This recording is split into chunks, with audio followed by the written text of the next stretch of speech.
Salam damai sejahtera saudara-saudaraku yang terkasih pencinta firman Tuhan. Berjumpa kembali dengan Bible Learning with Father Joseph edisi ke-33 di tahun 2024 ini.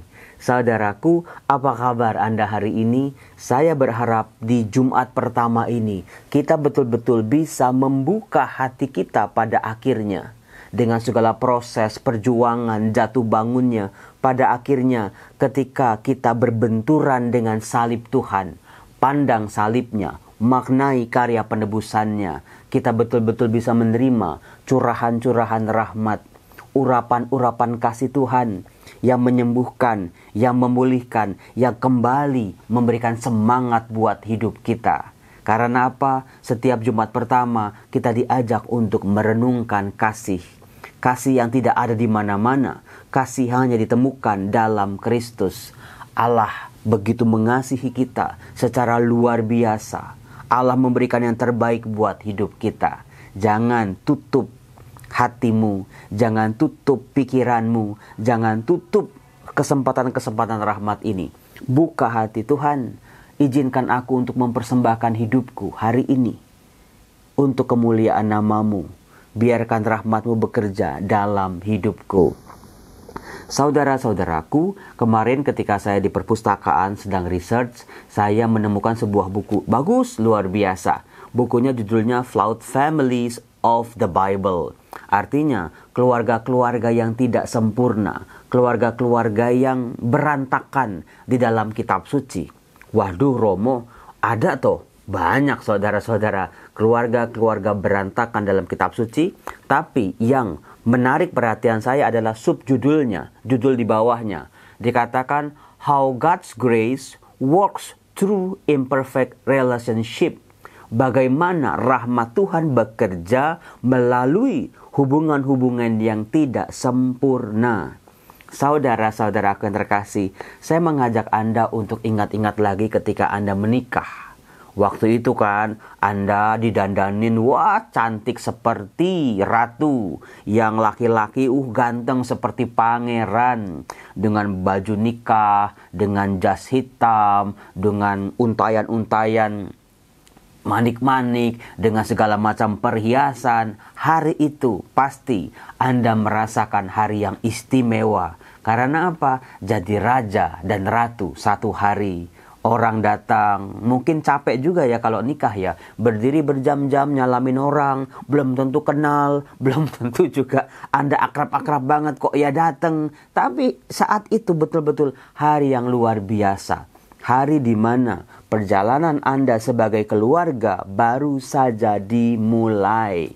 Bisa jadi dulu suami atau istri ngomongnya sayang, baby, honey, manisku, my sweetheart. Pokoknya manis-manis lah. Kemana-mana dianterin, kemana-mana dijemput. Tapi setelah menikah, apalagi ketika usia pernikahan sudah beranjak 10 tahun ke atas, apakah itu masih ada saudara-saudara? Apakah rasa sayang yang dulu pernah Anda rasakan masih ada atau tidak? Bertumbuh atau enggak? Jangan-jangan masih ada Romo tapi segitu-segitu aja. Atau bahkan menurun. Saudara-saudara, tantangannya adalah bagaimana dalam pernikahan setiap orang membangun rumah tangga. Mengembangkan cinta-cinta yang sudah ada. Banyak sekali orang-orang menikah, termasuk orang-orang yang tidak menikah ya. Kita baru beresin diri kita, beresin relasi kita, beresin cinta kita ketika sudah berantakan. Ketika masih baik-baik saja, masih normal-normal baik gitu ya. Udah, orang gak berjuang, orang gak memberi perhatian bagaimana membangun cinta, membangun relasi suami istri, orang tua dengan anak, anak dengan orang tua. Sibuk dengan yang lain. Baru ketika yang satu bermasalah, baru gedebak-gedebuk, cari masalahnya, cari obatnya, cari solusinya. Saudara-saudara yang terkasih, seringkali kita terlambat ketika hubungan sudah rusak, sudah dingin, udah nggak bisa lagi diangetin pakai microwave, udah nggak bisa lagi diperbaiki ke tempat servis, saudara-saudara. Saat itu banyak orang merasa penanganan konflik-konflik rumah tangga sudah terlambat. Maka dari itu, ketika masalah-masalah belum ada, ketika masalah-masalah belum ada di bayangan, di gambaran, di kepala Anda, coba lindungi diri kita terlebih dahulu. Ketika masalah itu datang, dengan mudah kita bisa menangkis atau menangkalnya. Nah, saudara-saudara, di buku ini ternyata diungkap 7 cerita keluarga yang masing-masing itu berantakan sebetulnya. Keluarga-keluarga dari tokoh-tokoh besar dalam kitab suci yang bikin kita geleng-geleng. Saya yakin dari 7 ini ada beberapa yang Anda sudah tahu, tapi ada beberapa yang Anda belum pernah dengar. Nah, buku ini akan menemani kita, bahasa Inggrisnya juga nggak susah sebetulnya. Buku ini akan menemani kita 1 minggu ke depan. Saya akan membahas satu persatu, satu keluarga, satu hari. Hari ini, besok, terus sampai minggu depan gitu ya. Bagaimana kita bisa belajar. Jadi edisi hari Jumat ini sampai Jumat ke depan itu temanya tentang keluarga-keluarga berantakan. Anda jangan sampai ketinggalan ya. Ikutin terus. 7 keluarga yang berantakan yang dibahas dalam kitab suci ini. Bagaimana Tuhan rahmatnya juga bekerja dalam relasi-relasi cinta yang hancur lebur. Misalnya, tentang kisah yang Anda sudah tahu. Keluarganya Abraham. Di situ judulnya Sarah dan Hagar. Antara harapan melawan keputusasaan. Saudara-saudara, dari sini kita bisa belajar. Salah satu yang membuat keluarga berantakan adalah masalah-masalah yang datang silih berganti berakibat keluarga-keluarga Kristiani sekalipun udah putus asa, hopeless, gak punya gambaran lagi yang positif ke depannya. Semua pikiran, perasaannya sudah ditumpuk-tumpuk oleh masalah-masalah yang datang silih berganti. Hari ini kita akan membahas soal Sarah dan Hagar. Besok di hari kedua kita akan belajar soal kisah dari Leah. Leah tahu kan? Saya sudah pernah bahas bagaimana ini istrinya Yakub, istri yang pertama, tapi kok Yakub nikah lagi dengan Rahel, nikah lagi dengan Bilha, nikah lagi dengan Silpa, budak-budak mereka. Kemudian ini yang nomor 3 yang mungkin Anda belum pernah dengar, yaitu cerita tentang Dinah. Dinah siapa, Romo? Menarik, makanya nanti ikutin ya. Kemudian juga ada cerita tentang Tamar. Commitment to family against all odds. Bagaimana Tamar harus berjuang membela haknya, keluarganya. Bukan cuma keluarganya ya, keturunannya Abraham bisa berantakan. Untung ada Tamar. Nah, yang kelima, ini mungkin Anda baru pernah dengar juga, yaitu cerita tentang Mikal. Cerita tentang Mikal. Mikal itu siapa, Romo? Mikal adalah salah satu istri dari Daud, anaknya Saul. Jadi Mikal ini jatuh cinta sama Daud. Coba bayangin betapa berantakannya keluarga ini ya. Kemudian ada cerita tentang Bathsheba. Ini yang paling terkenal lah dari 2 Samuel bab 11. Surviving abuse and devastating loss. Yang ketujuh yang terakhir adalah the story of Yeftah daughter. Kisah tentang anak-anak dari Yeftah. Itu ada di kitab Hakim-Hakim. Nah, saudara-saudara, mari kita bahas kisah tentang Sarah dan Hagar. Kisahnya bisa Anda temukan di kitab Kejadian. Pinter. Mulai dari, kalau kita lihat perjalanan Abraham dengan Sarah, itu kita bisa lihat di Kejadian 12. Bagaimana di Kejadian 12? Apakah Anda tahu ketika Abraham dipanggil oleh Allah, saat itu Abraham sudah menikah loh. Iya, jadi di sini kita bisa melihat ternyata orang yang diutus oleh Allah menjadi bapa segala bangsa, yaitu seorang suami. Waktu itu Abraham belum jadi ayah ya, tapi dia menjadi seorang suami, dia punya keluarga karena dia sudah menikah dengan Sarah. Maka saudara-saudara, apapun bentuk keluarga kita, apapun carut marutnya, berapapun jumlahnya, apapun keadaannya saat ini, keadaan ekonominya ya, percayalah saudara-saudara, Tuhan memanggil kita. Justru kita temukan panggilan itu ketika kita sebagai anggota keluarga. Setiap manusia tidak pernah bisa dipisahkan dari keluarga. Gak ada orang yang lahir dari lubang batu, bukan? Semuanya dari keluarga. Tergantung keluarganya baik-baik atau keluarganya acak-acakan. Nah, sebagaimana kita tahu, Allah berjanji kepada Abraham untuk menjadi bangsa yang besar, menjadi bapa segala bangsa, keturunannya seperti bintang di langit dan pasir di laut. Tetapi di sini berantakannya relasi antara Abraham dengan Sarah adalah terletak pada ketiadaan keturunan. Sarah mandul, tidak bisa memberikan keturunan kepada Abraham, suami yang sangat dicintai ini. Dan juga Anda harus tahu ya, Abraham sangat amat cinta kepada Sarah.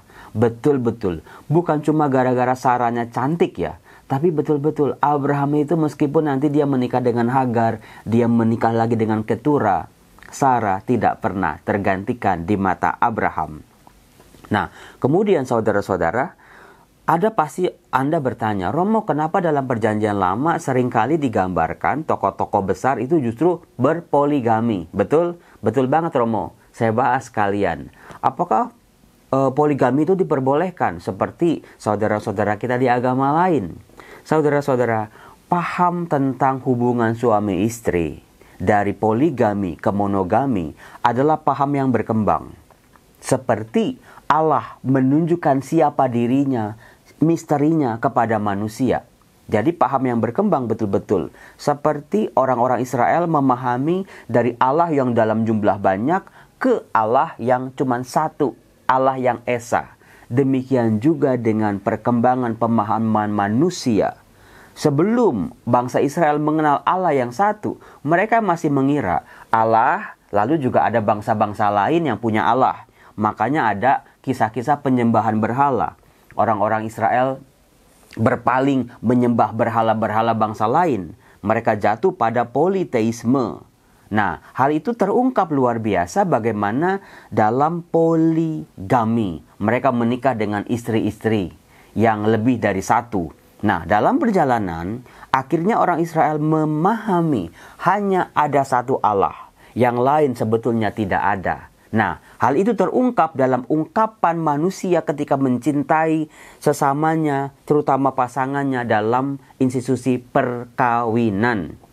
Bukan lagi kepada banyak istri, tetapi kepada satu istri. Seorang istri juga harus punya satu suami. Itu jawabannya. Pernikahan monogami yang paling bisa mengungkapkan secara gilang gemilang pernikahan itu antar laki-laki, perempuan, monogami satu kali dan tidak terceraikan. Syami bukan?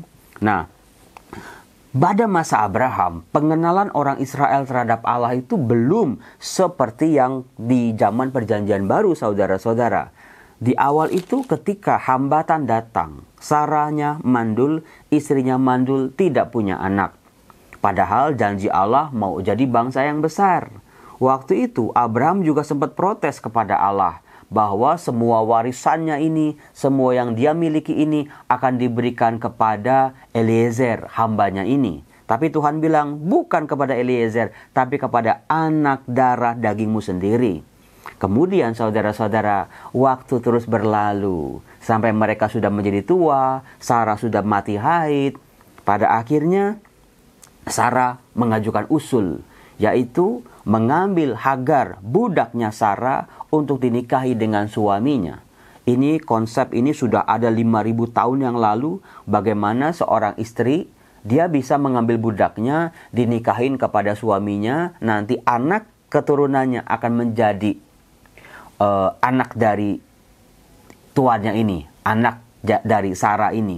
Tetapi rencana manusia yang mencoba untuk mencari solusi terhadap jawaban-jawaban doa-doa mereka ternyata tidak berjalan dengan mulus. Memang Hagar langsung punya anak yang namanya Ismail dari Abraham. Tetapi disinilah konflik mulai muncul. Bagaimana Hagar seringkali memandang rendah nyonyanya, memandang rendah Sarah, yang membuat Sarah menjadi sakit hati. Ketika Hagar sombong, ketika Hagar pamer, ketika Hagar mungkin dengan kata-kata, dengan sikap-sikapnya setiap hari dari seorang budak, sekarang seolah-olah menjadi nyonya rumah karena bisa memberikan keturunan buat suaminya. Inilah saudara-saudara bagaimana solusi-solusi yang diberikan oleh manusia yang dilakukan oleh manusia seringkali bertentangan dengan kehendak Allah sampai-sampai menimbulkan perkara demi perkara. Kemudian pada akhirnya Sarah udah kesel banget, dia meminta Abraham untuk mengusir Hagar. Nah, sejak saat itulah Hagar terpisah dari Abraham. Hagar membawa anaknya Ismail. Nah, saudara-saudara, tetapi terhadap Hagar dan Ismail, Allah juga kan tidak meninggalkan begitu saja. Allah tetap merawat mereka. Ismail akan menjadi bapa sebuah keturunan yang besar. Nah, dalam perjalanan selanjutnya, pada akhirnya setelah mereka sudah sangat tua, Abraham bisa memperoleh anak dari Sarah. Anak yang betul-betul sudah dinanti-nanti puluhan tahun. Bukan cuma 10-20 tahun, lebih dari itu. Anak yang lahir dari rahim Sarah yang sudah mati haid. Anak yang lahir di masa tua mereka. Ketika mungkin harapannya sudah nggak ada lagi. Ketika mereka sudah putus asa, hilang harapan, nggak ada sama sekali. Ya Romo, yang benar aja nenek-nenek masa hamil.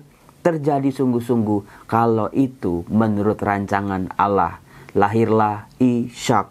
Nah, saudara-saudaraku yang terkasih, kita pikir, wah, masalah selesai, tepuk tangan, luar biasa. Tidak semudah itu, saudara-saudara. Karena kita juga tahu bagaimana ternyata Allah meminta Abraham untuk mengorbankan anaknya Ishak ini.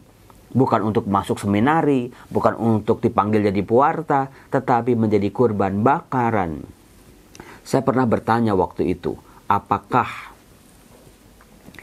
Abraham cerita sama Sarah ketika Allah meminta untuk mengobarkan Ishak?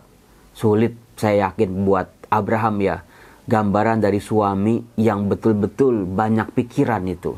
Di satu sisi dia mau taat, di satu sisi dia percaya sama Tuhan. Tapi di sisi lain kan ada Sarah. Ishak itu kan anaknya Sarah juga. Sarah punya hak untuk tahu. Tapi bagaimana kalau sampai tahu? Nanti kan ada anak kedua, ketiga, Romo.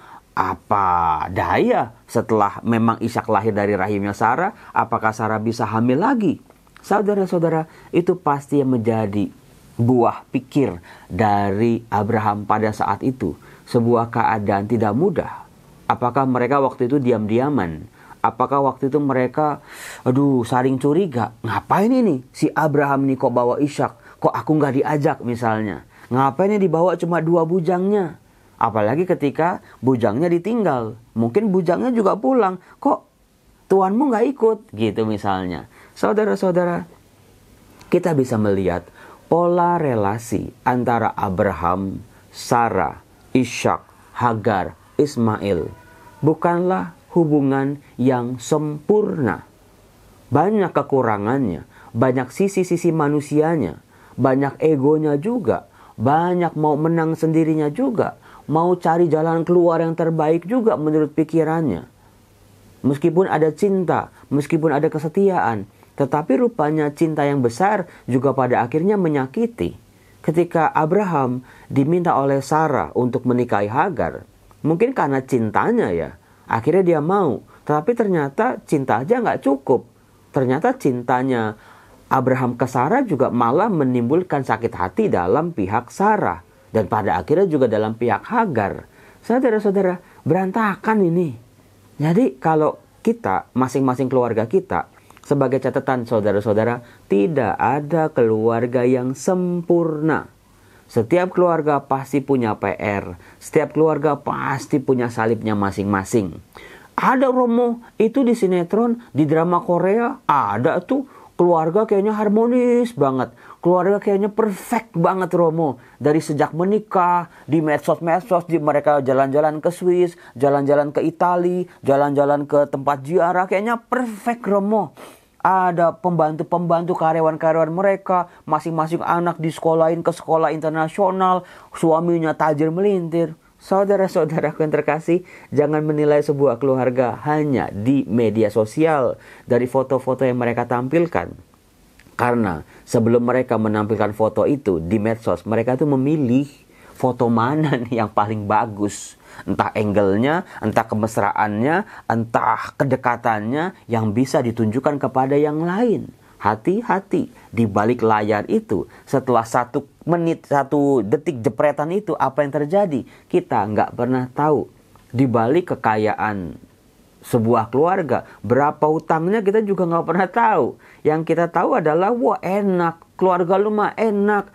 Sementara keluarga kita kayaknya semakin tertindas. Semakin lihat keluarga orang jalan-jalan, semakin telangsa juga lah keluarga kita. Hati-hati saudara-saudara, setiap keluarga punya salibnya, tapi ini rahmat Tuhan bekerja melalui relasi-relasi yang berantakan, keluarga-keluarga yang tidak sempurna. Sejauh mana ketidaksempurnaan itu disadari oleh masing-masing anggota keluarga. Jangan-jangan suami dan istri nggak sadar relasinya lagi nggak baik-baik saja, tapi didiemin. Daripada jadi perkara, Romo, perkara-perkara kecil, apalagi dalam rumah tangga, kalau nggak selesai pada saat itu juga, akan ditumpuk, lama-lama meledak, jeger. Kalau udah jeger, bingung. Kenapa kok begini? Kenapa kok begitu? Bingung mulai dari mana? Bingung bagaimana memperbaikinya. Susah loh saudara-saudara, kalau hati sudah sakit banget. Hati-hati. Hormati suami. Kasihi istri. Betul-betul, biarlah kuasa Tuhan juga bekerja kok. Dalam diri suami yang gak sempurna, istri yang gak sempurna, anak-anak yang gak sempurna, orang tua yang gak sempurna. Biarkan rahmat Tuhan yang menyempurnakan ketidaksempurnaan kita. Caranya gimana, Romo? Kalau dari tadi sih Romo ngomong, kami udah tahu caranya gimana. 1, singkirkan betul-betul toksik, hal-hal yang negatif, yang sering kali Anda juga nyari-nyari sih sebetulnya. Nyari-nyari berantem gitu, nyari-nyari perkara, iseng misalnya sama yang lain-lain. Itu buang jauh-jauh dulu tuh. Masalah nih udah ada, jangan sampai ditambah-tambahin sama yang lain. 2, saling menghargai. Sadar, suami tuh mungkin capek ya. Istri juga capek di rumah, anak-anak juga capek. Jangan merasa paling capek sendiri. Bantuin kalau memang bisa membantu. Suami-suami gantung anduk abis mandi aja taruhnya di tempat tidur. Gak bisa tuh gantungin. Bininya udah cecet tiap hari. Selama bertahun-tahun itu terus yang dilakukan. Istri-istri, rumah berantakan. Suami pulang udah ngoceh-ngoceh. Bertahun-tahun. Di luar sana ada yang muji-muji suami Anda. Gimana gak jatuh nanti pada akhirnya. Saudara-saudara, hargai. Kita kan mau dihargai. Hargai dulu orang lain. Lalu yang ketiga adalah betul-betul membuka diri. Jangan ada, Romo, saya udah males Romo terhadap solusi-solusi rumah tangga saya. Hati-hati, ketika kita tidak mau dibantu dan kita juga nggak bisa, berantakanlah kita. Atau kita merasa sok kuat. Ada rahmat Tuhan. Makanya iman juga diperdalam, saudara-saudara. Kitab suci juga dibaca betul-betul. Konflik-konflik mereka bisa jadi cerminan dari konflik-konflik kita. Nah, saudara-saudara, 3 itu. Buka diri terhadap rahmat. Betul-betul. Tuhan, kubiarkan hari ini dan seterusnya rahmat-Mu bekerja dalam keluargaku yang tidak sempurna ini. Aku percaya rahmat-Mu akan membuat segalanya baik. Salam damai sejahtera. Tuhan Yesus memberkati. Salam.